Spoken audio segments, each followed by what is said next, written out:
Seth, what's up, brother? Week one review, or lesson one review. Good session. Appreciate you taking the time to come see us. Obviously, tons of good things happening. Everything that we're going to talk about is somewhat subtle, as far as I'm concerned. Some of the fields maybe, or some of the conditions might not feel exactly perfect, but there are all some changes we can work through relatively quickly. You talked about going back to your what feels a little bit more comfortable, a left to right shot that you're struggling with, trying to get rid of that draw. So let's get right into it. The first thing that we talked about today was alignment. We're going to concentrate on this guy over here on the left. Let's look at some things. If we put toe line and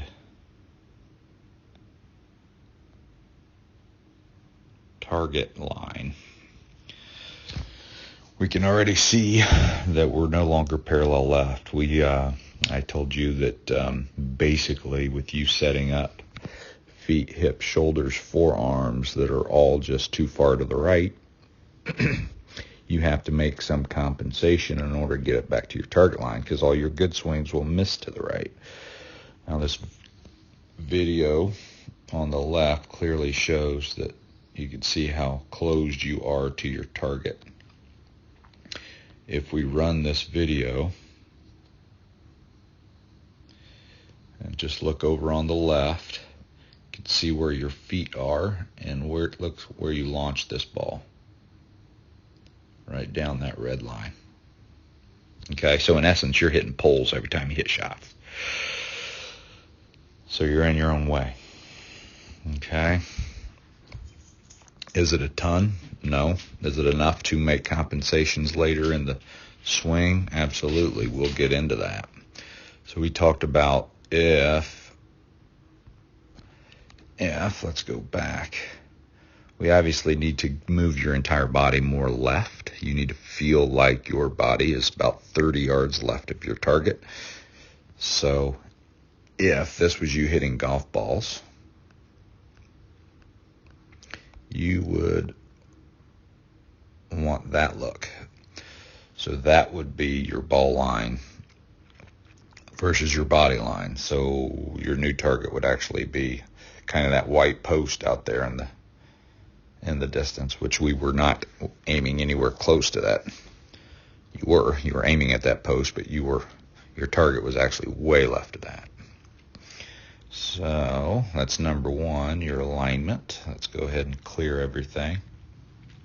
Second thing would be still looking over on the left. If I draw a line at P3, now P3 is position 3, first time that your lead arm's parallel to the ground. So let's just draw a line here. And then we're going to continue on. There's the top, which I love, a nice little pivot. Now when we go to P5, which is the second time the club's parallel to the ground, and I draw a line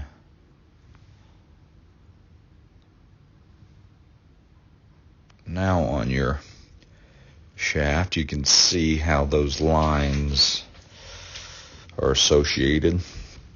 You can see that the yellow line is way above the red line.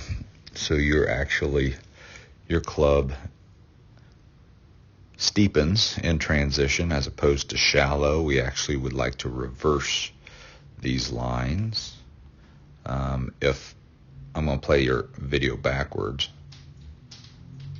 I'd like to see there at P3 and there at P5, but that's your swing backwards. So your sequencing is a little bit upside down. This is caused once again by your alignment. You have to do that in order to make some compensations based on the result, which is basically your target. So we certainly would like to see, let me go back just a little bit here.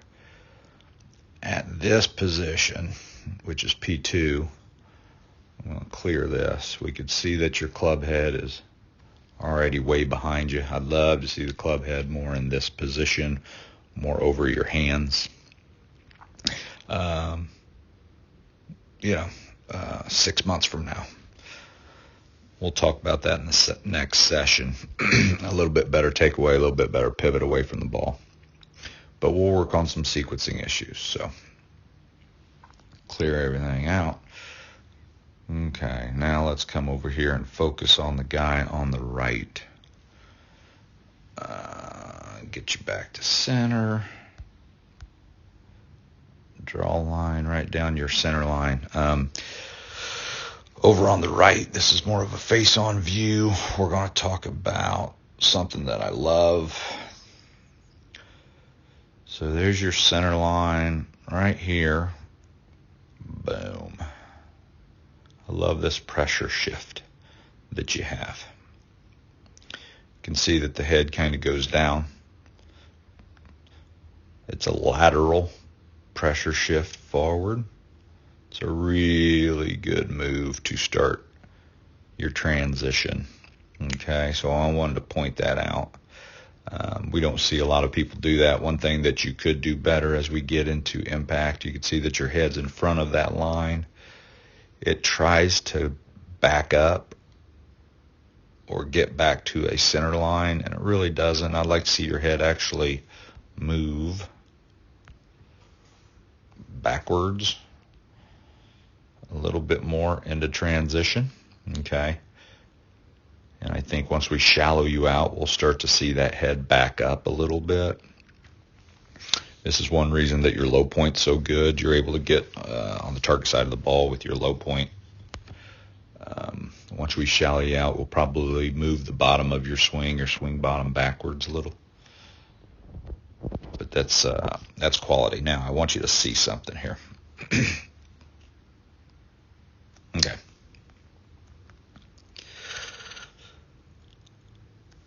Nothing about this release pattern leads us to hit fades. Nothing, right? Look how much your right hand has pronated or closed the club, right? Okay, that's a compensation of poor alignment. If you're set up way to the right, your target's behind you, and you're trying to hit a fade, you have to throw that right hand at it, okay? If we look over here, let's go over to the other one. I'm just going to point this out. I love this gap that you have with your forearm. Your forearm conditions are awesome, okay? But if I clear that out and watch over on the left, that's very slappy. We lose a lot of connectivity. The club gets behind you, behind your body right now, too early. I'd still like to see the club head more out in front of you here, but it's already buried behind your body.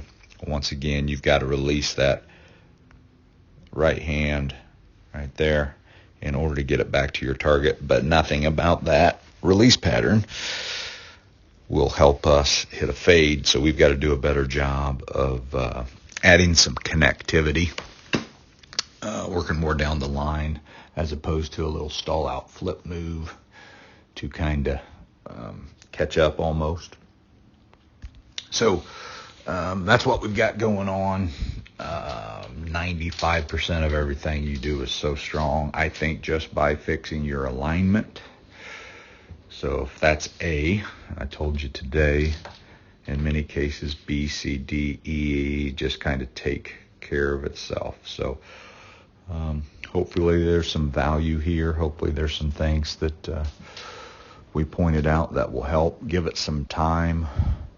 Work on nothing but alignment and putting a center line out about 10 yards from where you're hitting. We put a alignment stake, and you want to think about launching it to the right, letting it just finish to the right. We'll worry about release patterns later. So Good work. Now get to work and get a hold of me, and we'll schedule that second session.